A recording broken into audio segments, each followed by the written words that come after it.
The morning sun cast long shadows across the military training compound as Maria Rodriguez stepped off the bus with 37 other new recruits. At 22 years old, she had always been small for her age, standing barely 5 feet 3 inches tall with a lean frame that made her look even younger. Her dark hair was pulled back in regulation style, and her brown eyes held a determination that had carried her through 4 years of college before she decided to serve her country. The other recruits around her were mostly men, their nervous chatter filling the air as they grabbed their duffel bags and formed rough lines. Maria remained quiet, observing everything around her. She had grown up in a tough neighborhood in East Los Angeles, where she learned early that respect wasn't given freely, it had to be earned. Her father, a construction worker, had taught her to stand up for herself, while her mother, a nurse, had shown her the value of helping others. These lessons would prove more valuable than she could have imagined in the weeks to come. Sergeant Derek Morrison was a different story entirely. At 35 years old, he had been in the military for over 15 years, working his way up through the ranks.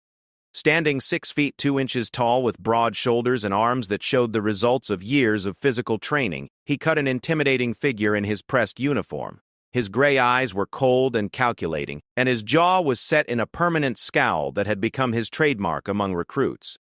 Morrison had developed a reputation over the years for being particularly hard on female recruits. He believed that women didn't belong in the military, that they were weak links in what should be an unbreakable chain. He had seen too many training programs go soft, in his opinion, to accommodate women who couldn't keep up with the physical demands. In his mind, the military was no place for political correctness or equal opportunity. It was about survival, strength, and the ability to complete the mission no matter what. When the recruits were divided into their training platoons, Maria found herself assigned to Morrison's group. She noticed immediately how his eyes lingered on the female recruits with what seemed like contempt rather than the professional assessment she expected from a military instructor. There were 4 women in their platoon of 25 recruits, and Morrison made it clear from the first day that he considered them liabilities. The training compound was a sprawling facility in the desert of Nevada, where temperatures could soar above 100 degrees during the day and drop into the 40s at night. The buildings were basic concrete structures designed for functionality rather than comfort. The barracks where the recruits slept were long open rooms filled with metal bunk beds and small lockers for personal belongings. Privacy was a luxury that didn't exist in this environment. During the first week of training, Morrison established his authority through a combination of physical challenges and psychological pressure. He would wake the recruits at 4:30 in the morning with the harsh sound of a whistle and banging on trash cans. Within minutes, they were expected to be dressed, beds made to military standards, and standing at attention in formation outside the barracks. The physical training was grueling by design. Long runs in the desert heat, obstacle courses that tested every muscle in the body, and endless push-ups and sit-ups. Morrison pushed everyone hard, but Maria noticed that he seemed to take particular pleasure in making the female recruits struggle. When Jennifer Walsh, a 19-year-old from Ohio, collapsed during a 10-mile run, Morrison showed no sympathy. Instead, he made her repeat the run the next day while the rest of the platoon moved on to other training. Maria excelled at most of the physical challenges, much to Morrison's apparent frustration. Her years of playing soccer in high school and college had given her excellent cardiovascular endurance, and her small frame was actually an advantage in many of the obstacle course elements. She could crawl under barriers faster than larger recruits, and had the flexibility to navigate tight spaces that others struggled with. But Morrison seemed determined to find her breaking point. During weapons training, he would stand directly behind her while she was trying to sight her rifle, breathing down her neck, and making comments about how women couldn't handle the recoil of military weapons. During combat training exercises, he would pair her with the largest male recruits, claiming it was to prepare her for real-world situations where the enemy wouldn't care about her size. The psychological pressure was perhaps even more challenging than the physical demands. Morrison had a talent for finding each recruit's weakness and exploiting it. He knew that Maria came from a working-class family and would make comments about how people from her background usually couldn't handle the discipline required for military service. He questioned whether she had the mental toughness to make life-or-death decisions that could affect her fellow soldiers. Despite the constant harassment, Maria refused to give Morrison the satisfaction of seeing her break. She completed every training exercise, met every deadline, and maintained her composure even when he was screaming in her face. Her fellow recruits began to respect her determination, and even some of the male recruits who had initially doubted women's place in the military started to change their opinions. The turning point came during the third week of training, during what was called the Confidence Course. This was a series of physical and mental challenges designed to test the recruits' ability to overcome fear and work as a team. One of the stations involved crossing a rope bridge suspended 20 feet above a muddy pit. The bridge was designed to be unstable, swaying and shaking with each step. When it was Maria's turn, Morrison decided to add his own challenge to the exercise. As she began to cross the bridge, he started shaking the support cables from below, making the crossing even more dangerous. Other instructors had gathered to watch, some looking uncomfortable with Morrison's additional harassment, but none willing to challenge a senior sergeant's training methods. Maria was halfway across when Morrison increased his efforts, causing the bridge to sway violently from side to side. The other recruits watched in tense silence as she struggled to maintain her balance. Her hands gripped the guide rope so tightly that her knuckles turned white, and sweat dripped from her forehead despite the cool morning air. "What's wrong, Rodriguez?" Morrison shouted from below. "Can't handle a little movement? Wait until you're trying to cross a river under enemy fire. Maybe you should consider a career in desk work instead of pretending to be a soldier." Maria paused for a moment, looking down at Morrison with an expression that the other recruits couldn't quite read. Then, instead of continuing slowly and carefully as everyone expected, she began to move faster across the swaying bridge. She used the momentum of the sway to her advantage, timing her steps to work with the movement rather than fighting against it. In less than 30 seconds, she had completed the crossing and stood safely on the platform at the other end. The watching recruits burst into spontaneous applause, and even some of the other instructors nodded their approval. Morrison's face reddened with anger and embarrassment, as he realized his attempt to humiliate Maria had backfired spectacularly. That evening, as the recruits were cleaning their equipment before lights out, Maria overheard Morrison talking to another instructor in the hallway outside the barracks. "That Rodriguez girl is going to be a problem," Morrison was saying. "She's got the other recruits thinking women can do everything men can do. It's dangerous thinking that's going to get people killed in real combat situations." "Maybe she's just a good soldier, Derek," the other instructor replied. "Her test scores are among the highest in the platoon, and she's completing every physical challenge you give her." "She's got attitude," Morrison responded. "An attitude like that needs to be corrected before it spreads to the others. I'll find a way to bring her down to size." Maria lay in her bunk that night, staring at the ceiling and thinking about Morrison's words. She had joined the military to serve her country and prove that she could succeed in any environment she chose. But she was beginning to realize that her biggest challenge wouldn't be the physical demands of military training or even the possibility of combat deployment. Her biggest challenge was going to be dealing with people like Morrison, who had already decided she didn't belong and were willing to go to extraordinary lengths to prove their point. The next morning brought a new series of challenges, but Maria felt a change in the atmosphere of the platoon. The other recruits looked at her differently now, with a respect that hadn't been there before. Even some of the male recruits who had initially been skeptical of women in combat roles began to include her in their informal discussions about tactics and training strategies. Morrison noticed the change as well, and his behavior toward Maria became even more aggressive. During morning inspection, he would find fault with details of her uniform that he ignored in others. He assigned her extra duty cleaning the latrines and kitchen facilities. He made her repeat physical exercises that she had already completed successfully, claiming that her form wasn't up to military standards. But with each new challenge Morrison threw at her, Maria seemed to grow stronger and more determined. The other female recruits in the platoon began to follow her example, refusing to be intimidated by Morrison's harassment. The male recruits started to speak up when Morrison's treatment seemed particularly unfair, creating a sense of unity in the platoon that frustrated the sergeant even more. As the weeks passed, it became clear that Morrison's tactics weren't having the effect he intended. Instead of breaking Maria's spirit or convincing her to quit, his harassment was making her more determined to succeed. Instead of turning the other recruits against the women in their group, His unfair treatment was creating solidarity among people who might otherwise have remained strangers. The situation was building toward a confrontation that everyone could sense, but no one wanted to acknowledge. Morrison's frustration was becoming more obvious each day, while Maria's confidence continued to grow.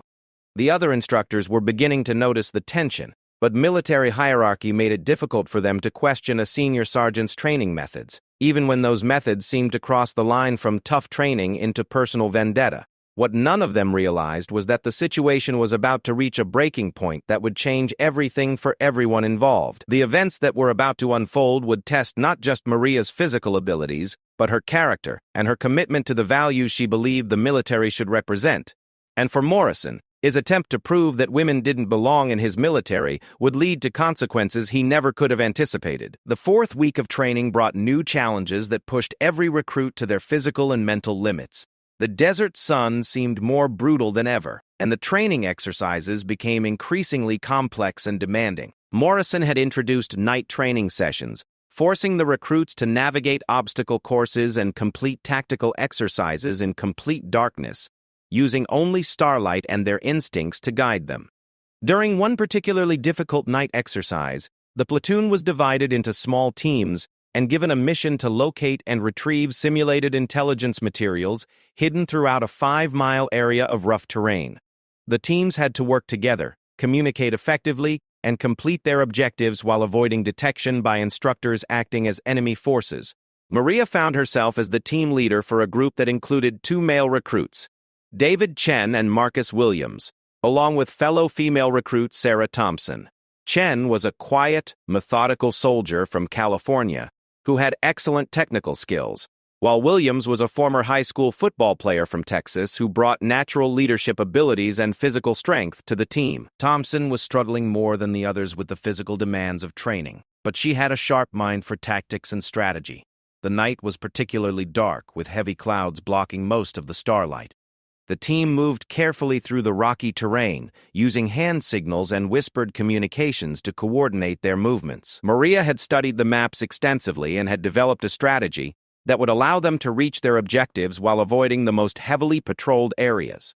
What they didn't know was that Morrison had specifically positioned himself along their planned route. He had been watching Maria's progress throughout the training program, and his frustration with her success had reached a point where he was willing to abandon standard training protocols to create situations where she might fail. As the team approached their first objective, Morrison appeared from behind a large boulder, playing his role as an enemy patrol. According to the training rules, if a team was spotted by an enemy force, they were supposed to surrender and accept failure of the mission. But Morrison had different plans for Maria's team. "Well, well," Morrison said, his voice carrying clearly in the still night air. "Look what we have here. Rodriguez's little group stumbling around in the dark like lost children. I thought you were supposed to be a leader, Rodriguez. Seems like you're just leading your team into failure." Maria signaled for her team to remain calm and follow standard procedures. "Sergeant, we acknowledge detection, requesting permission to return to base and report mission failure." Morrison stepped closer, his imposing figure casting a shadow even in the darkness. "Not so fast. I think there's a learning opportunity here. You see, in real combat, the enemy doesn't just let you walk away when they catch you. They interrogate you, they try to break you, and they use every weakness they can find against you." The other team members exchanged worried glances. This wasn't part of the standard training protocol, and they could sense that Morrison was deviating from established procedures. Chen shifted nervously while Williams tensed as if preparing for some kind of physical confrontation. Thompson moved slightly behind Maria, looking for guidance on how to handle this unexpected situation. "I want to know how you planned your route, Rodriguez," Morrison continued. "I want to know every detail of your strategy, and I want to know what you would do if one of your team members was captured and tortured for information." Maria realized that Morrison was using the training exercise as an excuse to continue his personal harassment. She also understood that how she handled this situation would affect not only her own standing in the platoon, but the confidence and morale of her team members. "Sergeant, with respect, this appears to be outside the parameters of the training exercise," Maria replied, keeping her voice steady and professional. "The exercise guidelines state that detected teams should report back for debriefing and performance evaluation. Morrison's expression darkened, and he stepped even closer to Maria, using his height advantage to try to intimidate her. Are you questioning my authority, recruit? Are you telling a sergeant how to run a training exercise? Maybe the problem isn't just that women don't belong in the military. Maybe the problem is that some people don't have the respect for authority that military service requires. The tension in the air was thick enough to cut with a knife. Maria's team members watched nervously as the confrontation escalated beyond what anyone had expected. In the distance, other teams were continuing their exercises, unaware of the drama unfolding in this remote corner of the training area. Maria took a deep breath and made a decision that would define not only this moment, but the entire trajectory of her military career. Instead of backing down or escalating the confrontation, she chose to maintain her professionalism while standing her ground. Sergeant Morrison, I have complete respect for military authority and the chain of command. However, I also have a responsibility to my team members to ensure their safety and to follow established training protocols. If you believe this exercise requires deviation from standard procedures, I request that you contact the base commander for clarification. Morrison's face flushed with anger, and for a moment it seemed like he might lose control completely. The suggestion that he needed to contact higher authority was a direct challenge to his power, and everyone present understood the significance of Maria's words. You think you're smart, don't you, Rodriguez? Morrison said, his voice dropping to a dangerous whisper.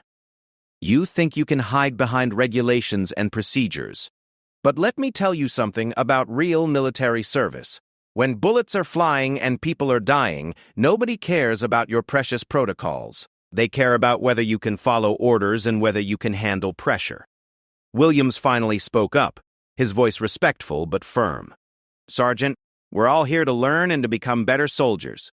Maybe we could continue this training back at base where the whole platoon can benefit from the lesson. Morrison whirled around to face Williams, his anger now directed at the male recruit who had dared to support Maria. Did I ask for your opinion, Williams? Are you another one who thinks women should be coddled in military training? Maybe you all need to learn what real pressure feels like. What happened next would be talked about for years afterward among the training staff and recruits. Morrison reached out and grabbed Maria's shoulder, spinning her around to face him directly. It was an aggressive, inappropriate physical contact that violated every rule of proper instructor-recruit interaction. Look at me when I'm talking to you, Rodriguez, Morrison snarled. In combat, you don't get to walk away from confrontation. You don't get to hide behind regulations. You fight or you die, and you take your team with you. Maria felt something inside her snap. All the weeks of harassment, all the extra duties and impossible standards, all the attempts to make her quit or fail, suddenly crystallized into a moment of absolute clarity. She realized that Morrison had crossed a line from which there was no return, and that how she responded would determine not only her own future, but the message sent to every woman who might want to serve her country. Sergeant, Maria said, her voice now carrying an edge of steel that surprised everyone present, including herself. Remove your hand from my shoulder immediately. You are violating military regulations regarding appropriate instructor-recruit contact. Morrison laughed, a harsh sound that carried no humor. What are you going to do about it, Rodriguez? File a complaint? Run to the base commander? Cry to mommy and daddy about how the mean sergeant was too tough on you? He tightened his grip on her shoulder, and Maria realized that the situation had moved far beyond normal training harassment. Morrison had lost all professional composure, and his behavior was now driven by personal animosity rather than any legitimate training objective. The other team members stood frozen, unsure of how to intervene without making the situation worse. They were caught between their loyalty to a fellow recruit and the ingrained military discipline that made challenging a sergeant's authority almost unthinkable. Maria looked directly into Morrison's eyes and spoke with a calm authority that surprised everyone present. Sergeant Morrison, I am officially requesting that you release me and step back. Your current behavior is inappropriate and violates multiple military regulations regarding instructor conduct. I am asking you one more time to end this confrontation and allow my team to return to base. Morrison's response was to grab her other shoulder with his free hand, essentially restraining her while continuing his verbal assault. You want to be treated like a soldier, Rodriguez? Then act like one. Stop hiding behind regulations and show me you can handle real pressure. What Morrison didn't realize was that he had just made the biggest mistake of his military career. Maria had grown up in a neighborhood where physical confrontation was sometimes unavoidable, and her father had taught her basic self-defense techniques when she was still in middle school. More importantly, her college had offered martial arts classes that she had taken for 4 years, not for aggression, but for confidence and physical fitness. But beyond her physical preparation, Maria understood something that Morrison had failed to grasp in all his years of military service. Real strength wasn't about intimidating people who couldn't fight back. Real leadership wasn't about using rank and authority to humiliate subordinates. And real courage sometimes meant standing up to people who abused their power, regardless of the personal cost. The Desert Knight was about to witness an event that would become legendary in military training circles. A moment when harassment and abuse of authority would meet consequences that the perpetrator never could have imagined. The confrontation between Maria Rodriguez and Sergeant Morrison was about to reach a climax that would change both their lives forever and send ripples throughout the entire military training system. As Morrison maintained his inappropriate grip on Maria's shoulders, breathing heavily with anger and frustration, neither of them realized that other instructors were beginning to notice the prolonged absence of both the team and the sergeant from the main training exercise. Radio calls were going unanswered, and search teams were being organized to locate the missing participants. The stage was set for a confrontation that would test everything Maria had learned about courage, principle, and the true meaning of military service. In just a few moments, Morrison's attempt to break her spirit would result in consequences that no one could have predicted. The moment stretched out like an eternity as Morrison maintained his grip on Maria's shoulders, his face inches from hers in what was clearly an attempt to intimidate and dominate. The desert air was cool against their skin, but the tension between them generated heat that both could feel. Maria's team members stood nearby, their training telling them to respect authority, but their instincts warning them that something was terribly wrong with this situation. Maria could smell coffee and cigarettes on Morrison's breath, could see the small scars on his face from years of training accidents, and possibly real combat. His gray eyes held a mixture of anger, frustration, and something else that she recognized as a desperate need to prove his dominance. She realized in that moment that Morrison's harassment wasn't really about military standards or training effectiveness. It was about his own insecurities and his fear that changes in the military were threatening everything he thought he understood about strength and leadership. "Let me tell you something about the real world, Rodriguez," Morrison continued, his voice now barely above a whisper but carrying an unmistakable threat. "In combat, the enemy doesn't care if you're a woman. They'll capture you, torture you, do things to you that will make this little conversation seem like a friendly chat. Are you prepared for that? Can you handle that kind of pressure?" David Chen shifted nervously behind Morrison, clearly wanting to intervene, but unsure how to do so without making the situation worse. Marcus Williams had his hands clenched into fists, his football player instincts telling him to protect his teammate, but his military training holding him back. Sarah Thompson looked pale in the starlight, her eyes wide as she witnessed behavior that went far beyond anything she had expected in military training. Maria felt a strange calm settle over her as she realized that this moment had been building since the first day of training.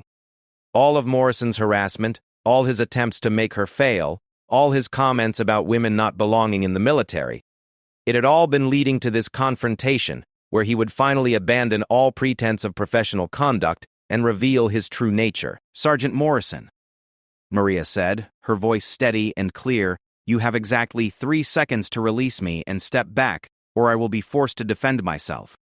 This is your final warning." Morrison laughed, a sound that held no humor but plenty of contempt. "Defend yourself?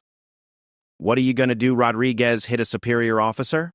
That's a court-martial offense, in case you weren't paying attention during the military justice briefings. Your military career would be over before it started." 2 seconds, Maria replied calmly. "You're bluffing," Morrison said, tightening his grip. "You're all talk and no action, just like every other woman who thinks she can play soldier. When push comes to shove, you'll fold, just like the rest of them." 1 second. Morrison's response was to pull her closer, his face now so near to hers that their foreheads almost touched. "You want to be a soldier? Then show me." Do something about this situation, or admit that you don't have what it takes to handle real pressure. What happened next took place in less than 2 seconds, but would be analyzed and discussed for years afterward. Maria's right hand shot up between Morrison's arms, her palm striking the base of his nose with precise force. The technique, called a palm strike, was something she had learned in her martial arts classes as a defensive move designed to disorient an attacker without causing permanent injury. The strike caught Morrison completely by surprise.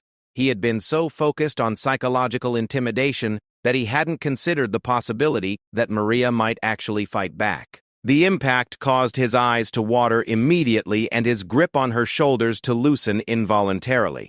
Before Morrison could recover from the first strike, Maria followed up with a knee to his solar plexus, driving the air from his lungs and causing him to double over in pain. As he bent forward, gasping for breath, Maria stepped back and delivered a precise elbow strike to the back of his neck, targeting the pressure point that would cause temporary unconsciousness without permanent damage. The entire sequence took less than 5 seconds from start to finish. Morrison collapsed to the ground, unconscious but breathing normally, his body going limp as he fell face first into the sandy soil of the training area. The silence that followed was deafening. Maria's team members stood frozen in shock, unable to process what they had just witnessed. A female recruit had just rendered a senior sergeant unconscious, using techniques that none of them had seen in their military training. The implications of what had just happened began to sink in slowly, each of them realizing that they had witnessed something that would change everything. Maria stood over Morrison's unconscious form, breathing heavily but maintaining her composure. She checked his pulse to ensure he was alive and breathing normally, then looked up at her team members with an expression that was calm but serious. "Chen, radio base immediately and request medical assistance," she said, her voice steady despite the adrenaline coursing through her system. "Williams, help me roll him into recovery position to ensure his airway stays clear. Thompson, document everything that happened here. Exact times, exact words, everything you can remember." The team members snapped into action, following Maria's instructions with the automatic obedience that military training had instilled in them. Chen fumbled with the radio for a moment before getting through to the base, requesting immediate medical evacuation for an unconscious instructor. Williams helped Maria position Morrison safely while Thompson began writing detailed notes about the confrontation. Within minutes, the sounds of vehicles and radio chatter filled the night air as base personnel responded to the emergency call. The training exercise was immediately suspended as instructors and medical personnel converged on their location. Emergency floodlights illuminated the scene, turning the quiet desert confrontation into a busy hub of military activity. Lieutenant Colonel James Patterson, the base commander, arrived on scene within 20 minutes of the initial radio call. He was a career officer in his 40s who had served multiple combat tours and had earned a reputation for fairness and professionalism. As he surveyed the scene, Morrison unconscious on a stretcher being loaded into an ambulance, Maria standing at attention waiting for orders, and her team members giving statements to military investigators. He realized that this incident was going to require careful handling. Patterson had heard rumors about Morrison's behavior toward female recruits, but military culture made it difficult for such complaints to reach command level. Recruits were expected to handle tough training without complaint, and the line between legitimate military pressure and inappropriate harassment was often subjective. But what had happened tonight was different. This was a physical confrontation between an instructor and a recruit that had resulted in serious injury to a senior sergeant. "Recruit, Rodriguez," Patterson said, his voice carrying the authority of command, but also a note of genuine concern. "You will accompany me to my office immediately for a full debriefing. The rest of your team will remain here to complete their statements with the investigators."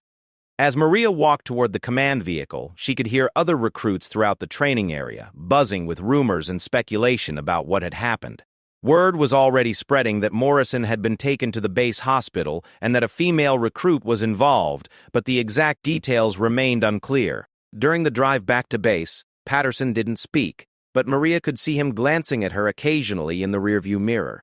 She knew that her military career hung in the balance, that the next few hours would determine whether she faced court-martial for assaulting a superior officer or whether the military would recognize that she had acted in legitimate self-defense. The base hospital confirmed that Morrison had suffered a concussion and would be unconscious for several hours, but was expected to make a full recovery. No permanent damage had been done, which would be important for any legal proceedings that might follow. However, the fact remained that a recruit had rendered a sergeant unconscious, and the military justice system would need to determine whether such actions were justified. In Patterson's office, Maria gave a detailed account of the entire confrontation, from Morrison's initial appearance during the training exercise to the moment she was forced to defend herself. She spoke clearly and professionally, sticking to facts and avoiding any editorial comments about Morrison's behavior or motivation. Patterson listened without interruption, occasionally taking notes but mostly focusing on Maria's words and demeanor.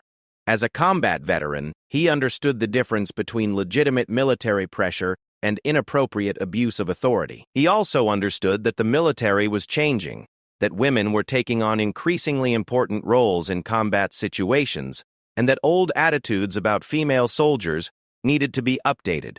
Recruit Rodriguez, Patterson said when Maria finished her account, "You understand that you have struck a superior officer. Regardless of the circumstances, that is a serious offense under the Uniform Code of Military Justice.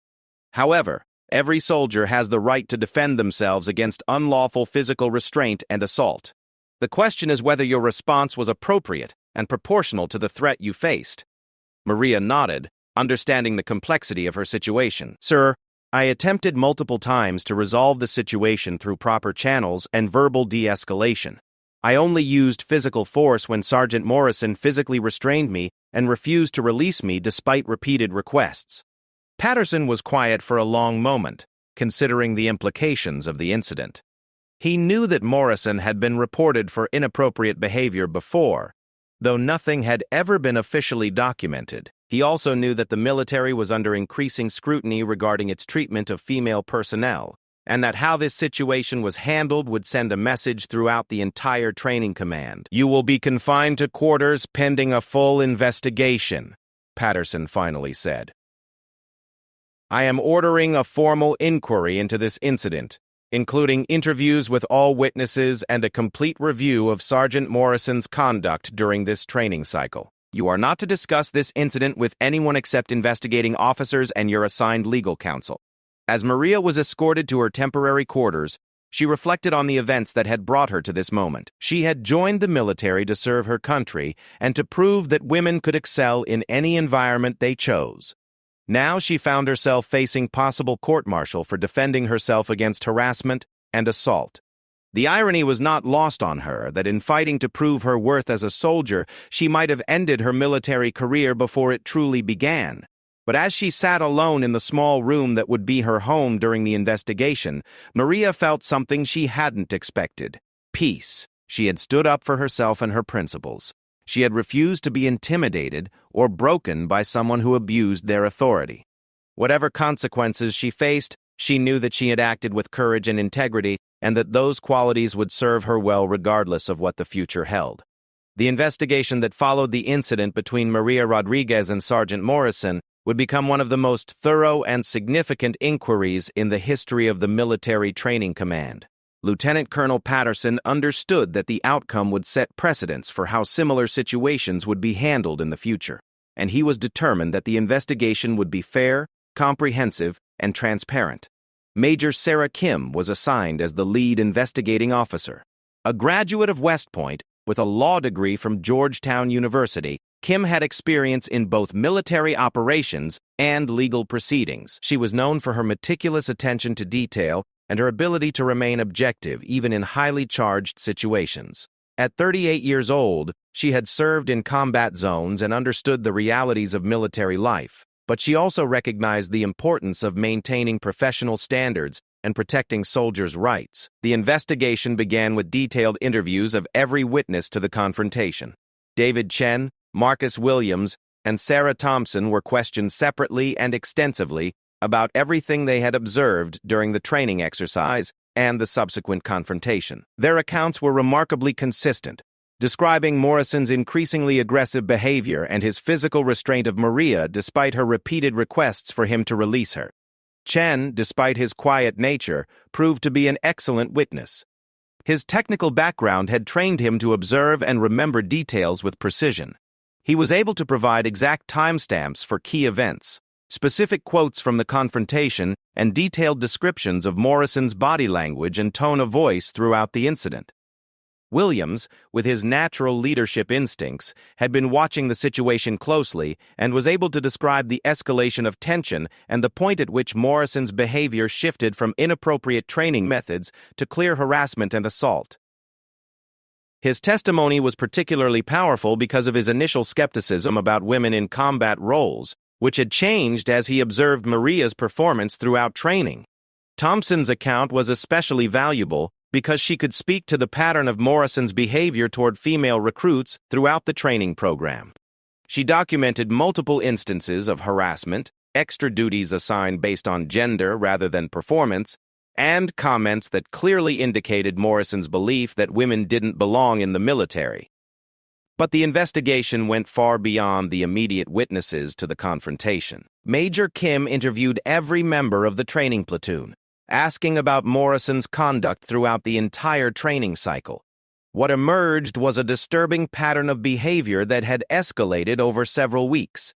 Recruit after recruit described incidents where Morrison had singled out female soldiers for harassment that went beyond standard military training. Jessica Martinez, another female recruit, testified that Morrison had made her repeat physical training exercises multiple times while allowing male recruits who performed at lower levels to pass without additional requirements. She also described incidents where Morrison had made inappropriate comments about women's physical capabilities and their role in military operations. Male recruits also came forward with testimony that supported the pattern of inappropriate behavior. Several described feeling uncomfortable with Morrison's treatment of their female colleagues, but said they had been unsure how to report concerns about a senior sergeant's conduct without appearing to challenge military authority. The investigation also uncovered Morrison's history as an instructor. Records showed that over the past 3 years, his training platoons had consistently higher dropout rates among female recruits compared to other instructors. While this could potentially be explained by tougher training standards, the pattern was statistically significant and had gone unnoticed because no formal complaints had been filed. More concerning was the discovery that Morrison had received informal counseling twice in the past 18 months regarding complaints about his attitude toward female personnel. These counseling sessions had been handled at the company level and had not been formally documented, which meant they had not come to the attention of higher command. Major Kim also reviewed Morrison's performance evaluations and found concerning patterns there as well. While his ratings for technical competence and physical fitness training were excellent, comments from superior officers noted concerns about his old-school attitudes and resistance to changes in military policies regarding gender integration. The medical examination of Morrison revealed that he had suffered a mild concussion from Maria's defensive actions, but confirmed that no permanent damage had been done.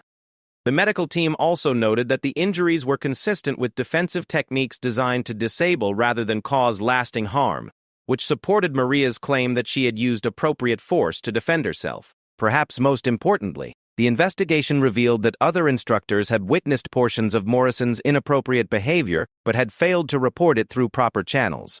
Staff Sergeant Robert Hayes admitted that he had seen Morrison's excessive harassment of female recruits, but had assumed it was within acceptable bounds of tough military training.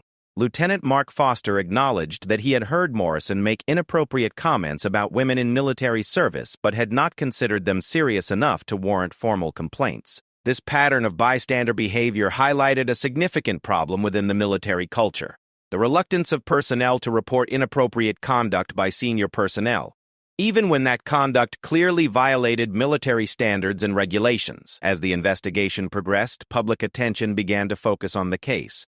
News outlets picked up the story of a female recruit who had been forced to defend herself against harassment by a military instructor, and advocacy groups for military women began to watch the proceedings closely. The military found itself under scrutiny regarding its policies for protecting female service members and handling complaints about harassment and assault. Senator Patricia Williams, who chaired the Senate Subcommittee on Military Personnel, requested a briefing on the investigation and its implications for military training policies. In a letter to the Secretary of Defense, she wrote, "This incident raises serious questions about the military's commitment to providing a safe and professional training environment for all service members, regardless of gender. The outcome of this investigation will send a clear message about whether the military is serious about eliminating harassment and creating equal opportunities for all who choose to serve. The pressure was mounting for the military to handle the situation properly, but Major Kim remained focused on the facts rather than the political implications. Her investigation was thorough and professional, following every lead and interviewing every potential witness. One of the most revealing interviews was with Morrison himself, once he recovered from his concussion. Initially, Morrison maintained that he had been conducting legitimate military training and that Maria's response was an unprovoked assault on a superior officer.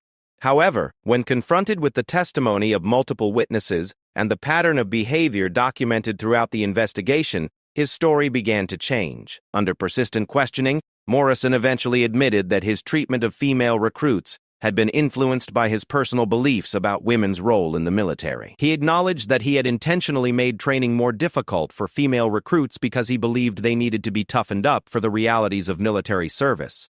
More significantly, Morrison admitted that during the confrontation with Maria, he had lost his temper and acted outside the bounds of professional conduct. He claimed that Maria's refusal to back down had frustrated him, and that he had grabbed her shoulders in an attempt to force her to listen to his instructions.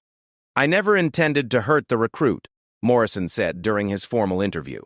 "But she was showing disrespect for authority, and I felt like I needed to make a point about following orders. Maybe I went too far, but she didn't have the right to assault me just because she didn't like my training methods." Major Kim pressed Morrison on his characterization of the incident as assault by Maria. She presented him with the testimony of witnesses who described his physical restraint of Maria despite her repeated requests for release, and asked whether he understood that such behavior constituted assault under military law. Morrison's response revealed the depth of his misunderstanding about appropriate conduct. "Look, I'm a sergeant with 15 years of experience. These recruits need to learn respect and discipline. If they can't handle a little physical pressure from an instructor, how are they going to handle combat situations where the enemy is trying to kill them?" The investigation also examined Maria's background and conduct throughout her military training. Her performance record showed consistent excellence in all areas of training, with scores that ranked her among the top recruits in her class. Her instructors, other than Morrison, uniformly described her as professional, dedicated, and respectful of military authority. Captain Jennifer Walsh, who had supervised Maria during weapons training, testified that Maria had shown excellent judgment and temperament under pressure. Recruit Rodriguez consistently demonstrated the kind of leadership and decision-making ability that we want in our soldiers, Walsh said. Her ability to remain calm under pressure and make sound tactical decisions marked her as someone with real potential for advancement. The investigation also revealed that Maria had attempted to address Morrison's harassment through appropriate channels before the confrontation. She had spoken with her squad leader about Morrison's behavior, but had been told that tough training was normal and that she should focus on meeting the standards rather than complaining about the methods. This revelation led to additional scrutiny of the chain of command and the procedures for reporting harassment. The investigation found that while policies existed for reporting inappropriate conduct, the military culture often discouraged such reports as signs of weakness or inability to handle military life. As the investigation neared completion, Major Kim began drafting her findings and recommendations. The evidence clearly showed that Morrison had engaged in a pattern of harassment that violated military regulations and had culminated in an assault on a subordinate. The evidence also showed that Maria had acted in legitimate self-defense after attempting to resolve the situation through appropriate means. But beyond the specific findings about the incident, the investigation had revealed systemic problems within the military training system. The failure of supervisors to recognize and address inappropriate conduct, the reluctance of personnel to report violations, and the persistence of attitudes that viewed harassment as acceptable training methods all pointed to the need for significant reforms. The final report would run over 200 pages and include dozens of recommendations for policy changes, training improvements, and disciplinary actions. It would become a landmark document in the military's efforts to address harassment and create a more professional training environment. For Maria, confined to quarters throughout the investigation, the waiting was perhaps more difficult than the original confrontation. She knew that her future in the military depended on the investigation's findings, but she also knew that she had acted with integrity and courage. Whatever the outcome, she had proven to herself and others that women could defend themselves and uphold military standards even in the most challenging circumstances. 6 weeks after the confrontation in the desert training area, Major Kim submitted her final investigation report to Lieutenant Colonel Patterson. The document was comprehensive, damning in its findings regarding Morrison's conduct, and groundbreaking in its recommendations for systemic reforms. Patterson read the entire report twice before calling a meeting with his senior staff to discuss the implications and necessary actions. The findings were clear and unambiguous. Morrison had engaged in a sustained pattern of harassment and discrimination against female recruits that violated multiple military regulations and policies. His conduct during the confrontation with Maria constituted assault under the Uniform Code of Military Justice, and his abuse of authority had created a hostile training environment that undermined military effectiveness and unit cohesion. Regarding Maria's actions, the report found that she had acted in legitimate self-defense after exhausting all reasonable alternatives for resolving the situation. Her use of force was determined to be appropriate and proportional to the threat she faced, and her actions after rendering Morrison unconscious demonstrated the kind of leadership and responsibility that the military sought to develop in its personnel. The report also documented the failures of the supervisory chain that had allowed Morrison's behavior to continue unchecked. The reluctance of other instructors to report inappropriate conduct, the dismissal of informal complaints by squad leaders, and the lack of effective oversight had all contributed to creating an environment where harassment could flourish. But perhaps most importantly, the investigation had revealed that the problems at the training facility were not isolated incidents. Similar patterns of behavior existed throughout the military training system, suggesting that comprehensive reforms were needed to address deeply rooted cultural issues. Lieutenant Colonel Patterson convened a formal hearing to determine the appropriate disciplinary actions and to address the broader implications of the investigation. The hearing was attended by senior officers from throughout the Military Training Command, legal representatives, and advocates for military personnel rights. Sergeant Morrison faced multiple charges under the Uniform Code of Military Justice, including assault, conduct unbecoming a non-commissioned officer, and abuse of authority. The evidence against him was overwhelming, supported by testimony from multiple witnesses and his own admissions during the investigation interview. Morrison's military attorney attempted to argue that his actions were within the bounds of legitimate military training and that Maria's response was excessive. However, this defense was undermined by the testimony of other instructors who described how proper training should be conducted and by military regulations that clearly prohibited the kind of physical restraint and harassment that Morrison had employed. The hearing also examined Morrison's history as an instructor and the pattern of behavior that had led to the confrontation. Expert witnesses testified about the psychological effects of harassment on military personnel and the impact such behavior had on unit effectiveness and morale. Patricia Chen, a military psychologist who had studied harassment in training environments, testified that Morrison's behavior followed a classic pattern of abuse that often escalated over time. When individuals in positions of authority are allowed to engage in harassment without consequences, they typically become more aggressive and more willing to cross professional boundaries, she explained. The incident with recruit Rodriguez was not an aberration, but rather the predictable result of months of unchecked, inappropriate conduct. The hearing also examined the broader implications of the case for military policy and training procedures. Testimony from training experts revealed that harassment and discrimination actually undermined military effectiveness by creating hostile environments that prevented personnel from reaching their full potential. Colonel Michael Roberts, a veteran instructor with 25 years of experience, testified about the difference between tough, effective training and inappropriate harassment. Effective military training challenges personnel to exceed their perceived limitations while maintaining respect for their dignity and rights, he said. What Sergeant Morrison engaged in was not training. It was abuse of power that had no legitimate military purpose. After 3 days of hearings, the panel reached its conclusions. Morrison was found guilty on all charges and sentenced to reduction in rank to private, forfeiture of pay, and dismissal from military service. The sentence was severe but reflected the seriousness of his conduct and the need to send a clear message that harassment and abuse would not be tolerated in the military. Morrison's dismissal was processed quickly, and within a month he was no longer a member of the United States military. His military career, which had spanned 15 years, ended in disgrace because of his inability to adapt to changing standards and his abuse of the authority entrusted to him. For Maria, the conclusion of the formal proceedings meant vindication and the opportunity to continue her military service. All charges against her were dismissed, and she was commended for her professionalism and courage in a difficult situation. Lieutenant Colonel Patterson personally presented her with a commendation recognizing her exemplary conduct under pressure. "Recruit Rodriguez," Patterson said during the presentation ceremony, "you have demonstrated the qualities of leadership, courage, and integrity that define the best of military service. Your actions in a challenging situation reflect credit upon yourself and the military as a whole." Maria was allowed to complete her training with a different platoon and different instructors. The remaining weeks of her program were challenging but professional, and she graduated with honors as one of the top performers in her class. Her experience with Morrison had not broken her spirit, but had instead strengthened her resolve to excel in her chosen profession. The broader impact of the investigation extended far beyond the individual case.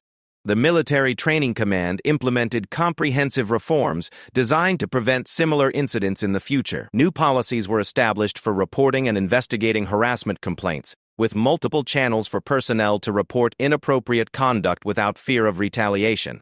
All military instructors were required to undergo additional training on appropriate conduct and professional boundaries. The training program included specific instruction on the legal and ethical standards for instructor-recruit interactions and the consequences of violations.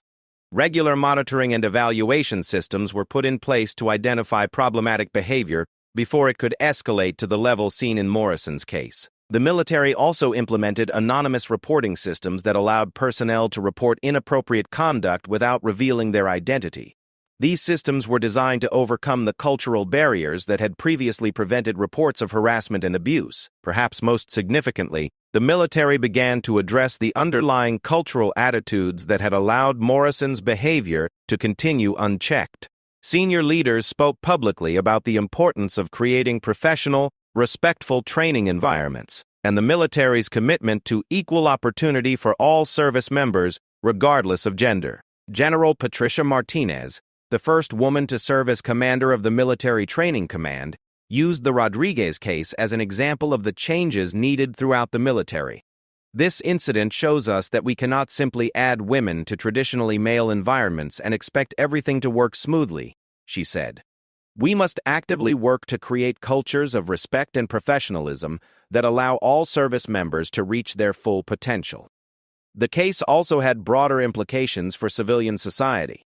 News coverage of Maria's courage in defending herself inspired other women facing harassment in various settings to stand up for their rights. Women's advocacy groups used the case as an example of how individuals could defend themselves while working for systemic change. Jennifer Walsh, a professor of gender studies at a major university, wrote about the case in her research on women in traditionally male occupations. Maria Rodriguez's case demonstrates that real change requires both individual courage and institutional reform, she wrote. Her willingness to defend herself despite the potential consequences helped expose systemic problems that might otherwise have remained hidden. And for Maria herself, the experience became a defining moment in her military career. She continued to excel in her duties and was selected for advanced training programs that prepared her for leadership positions.